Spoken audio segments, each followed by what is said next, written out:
देखिए हमने ब्रायोफाइटा पढ़ लिया था, हमने थैलोफाइटा पढ़ लिया था, आज हम पढ़ने वाले हैं टेरिडोफाइट। ठीक है, क्या होता है टेरिडोफाइट, क्या लक्षण होते हैं इसके, किन जगहों पर यह उगता है, इनका आर्थिक महत्व क्या है ना, और बहुत सारी चीजें हम इसमें पढ़ने वाले।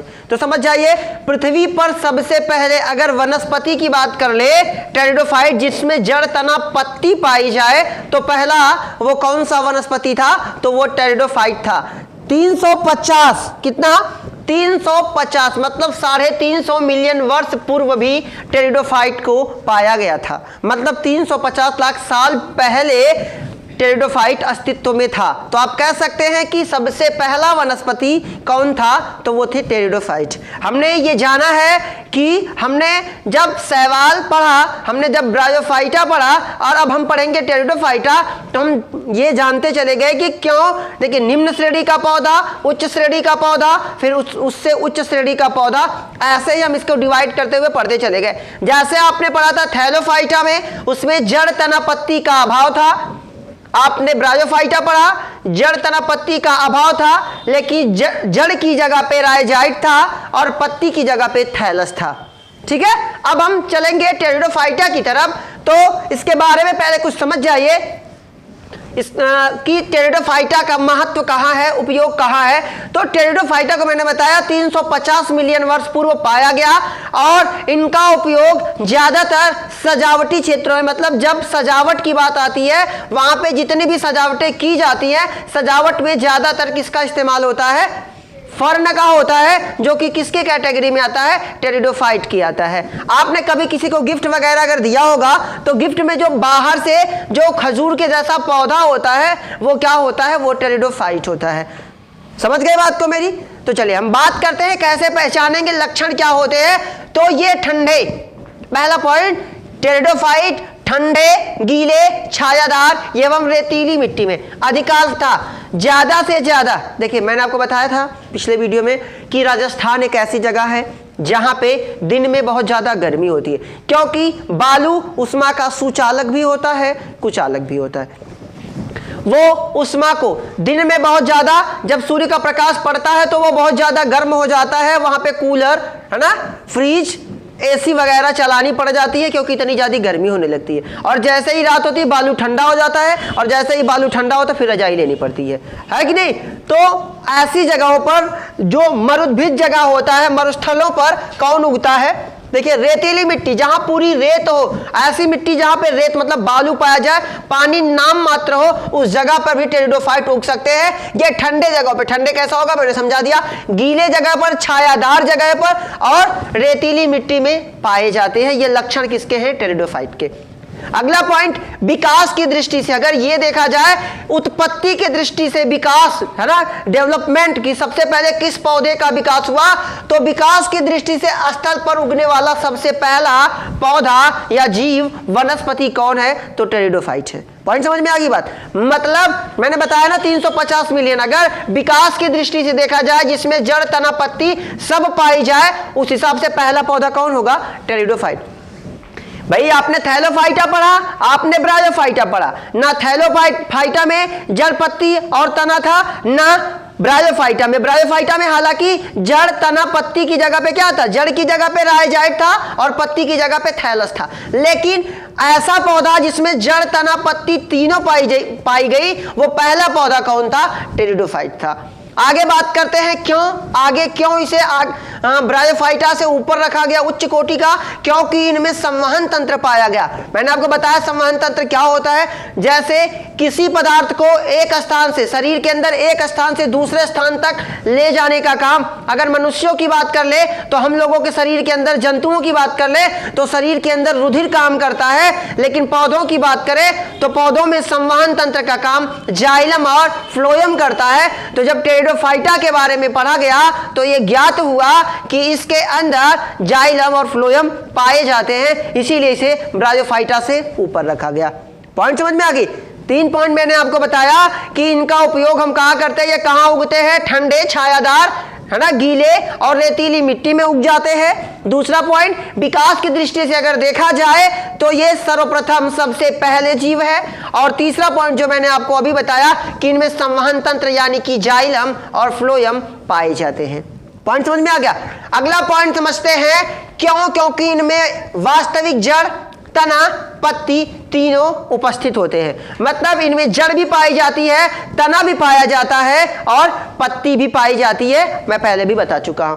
आगे समझते हैं, टेरिडोफाइट में पत्तियां लघु पर्ण। कुछ टेरिडोफाइट्स ऐसे होते हैं जिनकी पत्तियां लघु पर्ण मतलब छोटी होती है, जिनका शेप आकार छोटा होता है। उसका एग्जाम्पल याद रखेंगे, सिलेंजिला।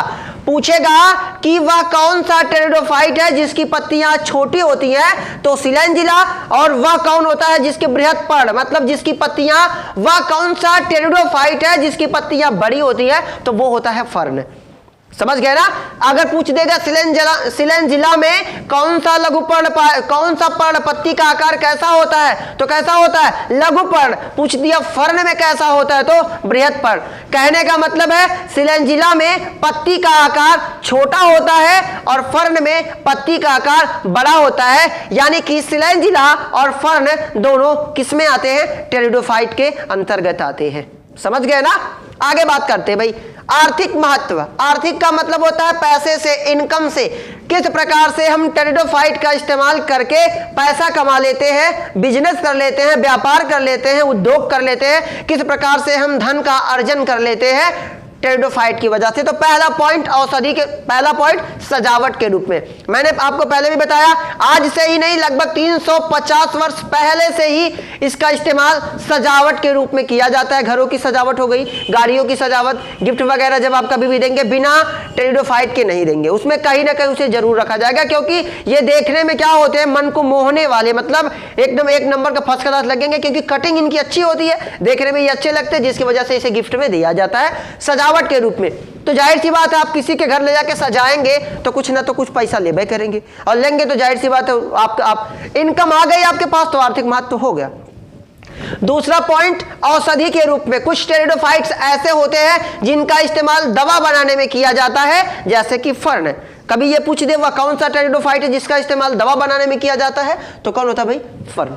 अगला पॉइंट समझते हैं, मृदा को पकड़ के रखते हैं। टेरिडोफाइट की एक सबसे खास बात यह है कि ये क्या करते हैं, जो मिट्टी होती है उसको पकड़ के रखते हैं। अब मिट्टी को पकड़ के रखने का मतलब क्या है कि बरसात होगी, हाँ, मिट्टी में एकदम चिपक के रहेंगे, तो जो बरसात होगी वो वर्षा की बूंदें किसके ऊपर गिरेंगे, मिट्टी पे ना गिर के टेरिडोफाइट के ऊपर गिरेगी। और जब इनके ऊपर गिरेंगे तो मृदा का क्षरण क्या होगा, कम होगा, मतलब मृदा का कटाव, मृदा बहेगी कम, है ना। खेतों में क्या होता है, मृदा क्षरण कम होता है ना। अब लगातार अगर बारिश हो, मिट्टी कट कट के दूसरे के खेत में बह बह के जाएगी, तो क्या होगा, आपके जो पोषक तत्व है दूसरे के खेत में बह के चले गए, और दूसरा का मटेरियल आपके खेत में आ रहा है कि नहीं। वो पता नहीं क्या क्या डाला, आप क्या क्या डाले, तो इसका क्या होता है, मृदा क्षरण को ये रोकते हैं, कौन, टेरिडोफाइट। अगला पॉइंट इनके बारे में जानेंगे। देखिए मैंने आपको बताया, किसी भी, जब मैंने आपको ब्रायोफाइटा थैलोफाइटा पढ़ाया तब भी बताया, लक्षण, आर्थिक महत्व या उपयोग की बात करें, उसके साथ साथ सबसे जरूरी पॉइंट इसमें होता है जनन।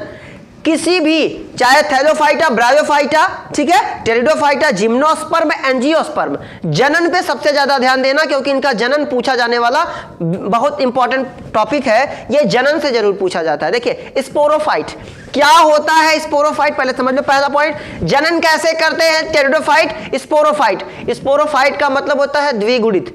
द्विगुणित का मतलब क्या होता है, स्पोरोफाइट हमेशा द्विगुणित होते हैं। मतलब जैसे मनुष्य की बात कर ले तो अंडाणु शुक्राणु मिलके क्या बनाते हैं, युग्मनज बनाते हैं ना, तो उसे हम युग्मनज बोलते हैं। वैसे स्पोरोफाइट भी एक प्रकार का क्या है, युग्मनज है।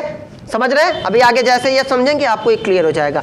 तो स्पोरोफाइट में बीजाणुधानी होती है। स्पोरोफाइट में बीजाणुधानी, बीजाणुधानी का मतलब वह धानी, धानी का मतलब एक कमरा, भाई आसान भाषा में समझो, कोई थैली है जिसके अंदर क्या बनता है, स्पोर, मतलब बीजाणु बनता है। स्पोरोफाइट में बीजाणुधानी होती है जिसके अंदर क्या बनते हैं, स्पोर, मतलब बीजाणु बनते हैं। पॉइंट अभी आगे क्लियर हो जाएगा। कुछ टेरिडोफाइट में बीजाणु पर्ण सघन होकर, मतलब बहुत सारे ये बीजाणुधानी इकट्ठा होके क्या बनाती है, एक संरचना बनाती है। उस संरचना को हम क्या बोलते हैं, शंकु बोलते हैं। और ये किसमें पाया जाता है, सिलेंजिला में पाया जाता है। समझ गए ना मेरी बात को। आगे बीजाणु, अब चलते हैं, यहां से शुरू होता है आपका टॉपिक, बीजाणु मात्र कोशिका। मतलब इसी बीजाणु मात्र कोशिका से किसका निर्माण होगा, बीजाणु का। भाई बीजाणु मात्र कोशिका आप पढ़ते थे ना, मात्र कोशिका से ही किसकी संतान की उत्पत्ति होगी। तो बीजाणु मात्र कोशिका का मतलब अब इससे किसका निर्माण होगा, बीजाणु का निर्माण होगा। तो बीजाणु मात्र कोशिका अर्धसूत्री विभाजित, मतलब अर्धसूत्री विभाजन का मतलब क्या, एक कोशिका से कितनी कोशिका का निर्माण, 4 कोशिका का निर्माण। मैंने आपको अर्धसूत्री, समसूत्री, असूत्री तीनों विभाजन पढ़ाया है। जब एक कोशिका से 4 कोशिका का निर्माण हो लेकिन गुणसूत्रों की संख्या जनक के आधी हो तो उसे क्या बोला जाता है, अर्धसूत्री विभाजन। समसूत्री ऐसा विभाजन जिसमें जब मात्र कोशिका से कोशिका कितनी कोशिकाएं बने, 2 कोशिकाएं, लेकिन गुणसूत्रों की संख्या माता पिता के समान हो, यानी कि जनक के समान हो, तो क्या होता है, बीजाणु मात्र कोशिका अर्धसूत्री विभाजन द्वारा विभाजित होकर किसका निर्माण करती है, बीजाणु का निर्माण करती है। फिर क्या होता है, यही बीजाणु अंकुरित होकर किसको बनाता है, युग्मकोद्भिद बनाता है, जिसे प्रोथैलस हम कहते हैं। ठीक है, बीजाणु, अब ये बीजाणु क्या हो जाएगा, अंकुरित हो जाएगा। भाई परागकण उड़ के कहां जाता था, वर्तिकाग्र तक जाता था, और वो वर्तिकाग्र पर क्या होता था, अंकुरित ही तो होता था ना, और अंकुरित होकर किसका निर्माण करता था, पराग नली, जो कहां जाके मिलता था, अंडाणु से मिलता था ना। वैसे ही यही बीजाणु क्या होगा, अंकुरित हो जाता है और युग्मकोद्भिद का निर्माण करता है, जिसे हम प्रोथैलस के नाम से जानते हैं। प्रोथैलस को उगने के लिए, अब यह प्रोथैलस आगे चल के उगेगा, बड़ा होगा, उसको उगने के लिए क्या चाहिए, ठंडी जगह चाहिए। आपने पहले पढ़ा था ये कहां पाए जाते हैं, ठंडी जगह पे। तो इसका मतलब ये प्रोथैलस उगेगा तभी ना जाके टेरिडोफाइट का निर्माण होगा।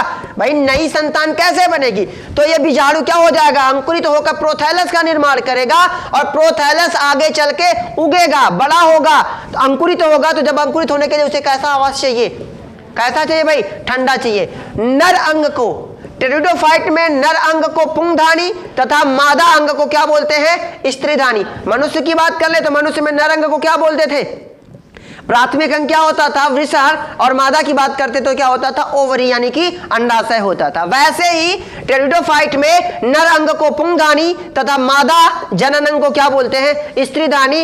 नर अंग के अंदर पुमड़ु का निर्माण होता है, जबकि मादा के अंदर अंडाणु का निर्माण होता है। और ये पुमड़ु कहां तक पहुंचता है, स्त्रीधानी तक। किस माध्यम से पहुंचता है, तो जल के माध्यम से। इनमें जल के माध्यम से जो पुमड़ु होता है वो कहां से, पुंगधानी से चल के कहां तक पहुंचता है, स्त्रीधानी से स्त्रीधानी तक पहुंचता है, और संलयित होता है, निषेचित होता है, और निषेचित होकर किसका निर्माण करता है भाई, युग्मनज का निर्माण करता है, यानी स्पोरोफाइट का निर्माण करता है। युग्मनज से जब युग्मनज बन जाता है, युग्मनज ही आगे चल के क्या बनता है, स्पोरोफाइट। यहां देखेंगे कहां हमने लिखा था, कहीं लिखा था हमने स्पोरोफाइट, है ना, पहुंचे कि नहीं वहां तक। तो अब ये युग्मनज से क्या बन गया, स्पोरोफाइट बन गया। अब इसमें मुसला जड़ पाई जाती है। टेरिडोफाइट में कौन सी जड़ पाई जाती है, मुसला जड़।